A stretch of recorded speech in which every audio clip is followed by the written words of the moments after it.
Hi everyone, I'm Chavi. Welcome back to Chavi's Notes. This is lecture number 2 of Indian Contract Act. In the last lecture, we have actually linked Indian Contract Act with various laws. For example, CPC, Indian Evidence Act, Limitation Act, Sale of Goods Act, Partnership Act, Transfer of Property, and all these things. Then we also discussed the difference between date of enactment and the date of coming into force. We have linked Indian Contract Act with the Constitution. We have also discussed that where does Indian Contract Act find its place in the Indian Constitution.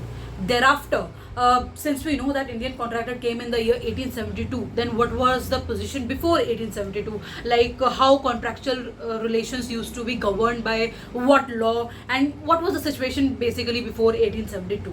In this video, we will discuss regarding the freedom to contract.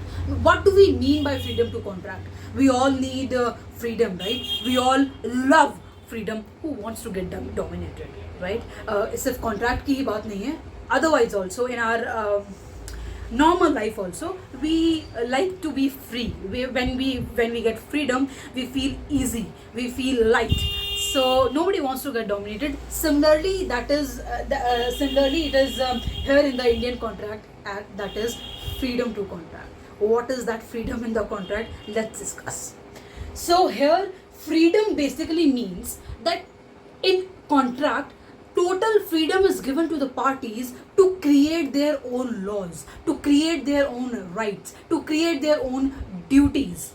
See, the law, the statute, the Indian Contract Act, this act is not laying down any rights and duties for the parties. The act will not tell you that, okay, so you are promiser, so these are the things which you have to follow. You are the promisee, so and so things you have to follow. No, that's not like that.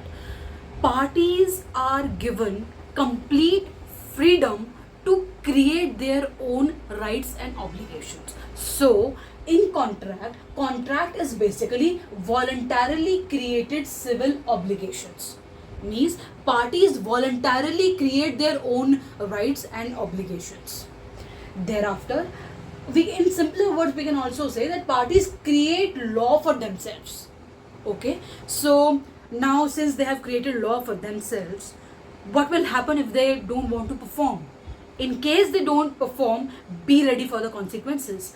Consequences for breach. For example, if you have created a contract, you have entered into a contract, and thereafter it is found that you don't want to perform that contract, or some circumstances arise that which makes you incapable to perform the contract. In those circumstances, in case of breach, be ready for the consequences, and the consequences is damages. When the term damages comes, again, all those CPC, evidence, now it is Bharatiya Sakshya Adhiniyam, and thereafter limitation, all these acts comes into picture. Now, since I said that these are voluntarily created civil obligations, what will happen if those obligations which you have created, those are not voluntarily? Then there are different procedure altogether. If the civil rights or obligation you have created, that is not voluntarily, then we are having various forms of non-voluntariness. For example, the short form of this I have created, that is CUFMM. You can also call it as CUFM, so that it will become very easy for you to remember in the exams.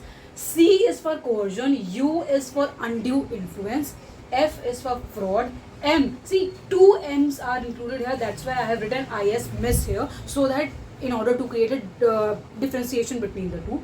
The first M stands for misrepresentation, and the second M stands for, that is, mistake.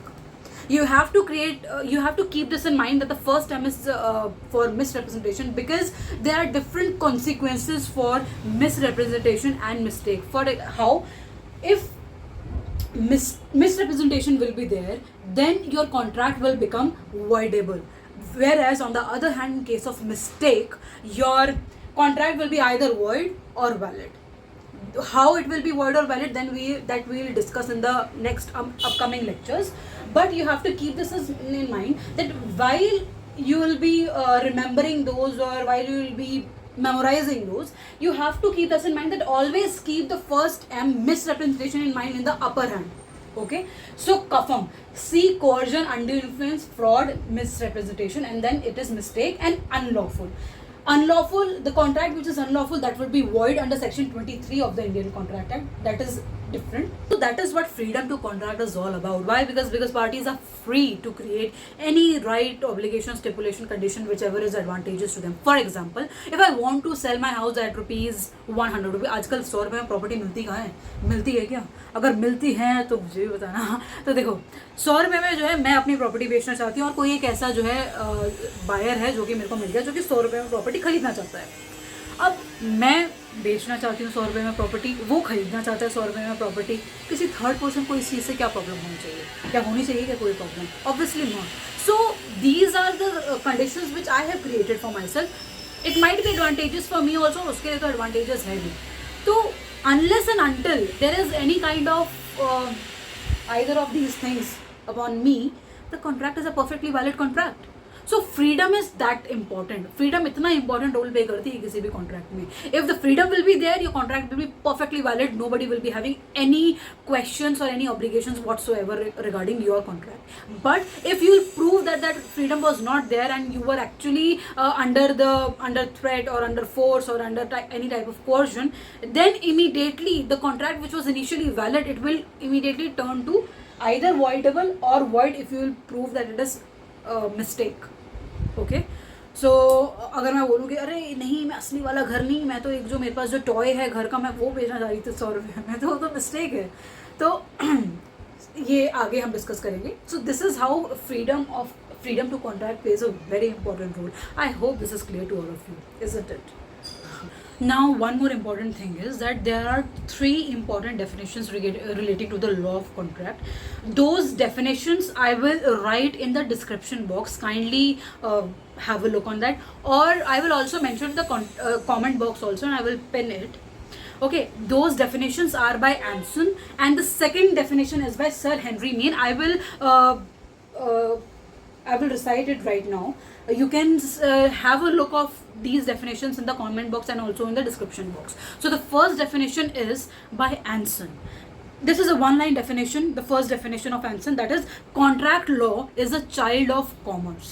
This is the first definition. And the second definition is, contract is that branch of law which determines circumstances in which a promise shall be legally binding on the person making it. This is the second definition by Anson.